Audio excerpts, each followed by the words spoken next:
the CBC shows lymphocytopenia, you should be very careful because lymphocytopenia is caused by many serious illnesses.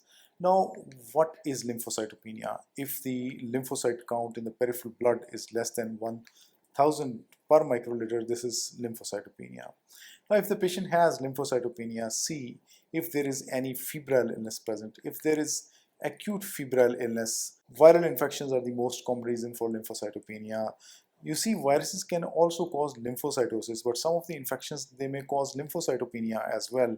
For example, HIV, AIDS, the hepatitis viruses, influenza viruses, and COVID-19 virus, they can produce lymphopenia as well.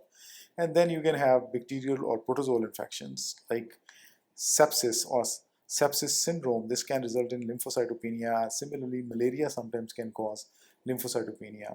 And if there is chronic febrile illness, look for the presence of infections which can cause lymphocytopenia. For example, fungal infections can cause. Some of the bacterial infections like advanced tuberculosis can result in lymphocytopenia, and then autoimmune conditions which can be with or without fever, they can produce lymphocytopenia. They include the rheumatoid arthritis, SLE, and Sjogren's syndrome. And then look for other miscellaneous conditions if they are present, because they are more serious. These are the malignancies usually.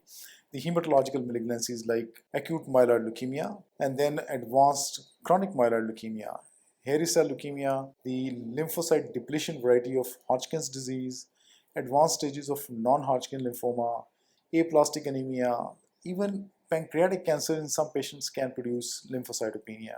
So look for the presence of these conditions, and then you got certain drugs like corticosteroids, drug used as chemotherapy, and drug used in patients who got organ transplants done, so prevent transplant rejections. These transplant drugs, they can also cause lymphocytopenia. And then severe malnutrition, alcoholism, stress, anxiety, trauma, surgery, chronic kidney disease, they can all lead to lymphocytopenia.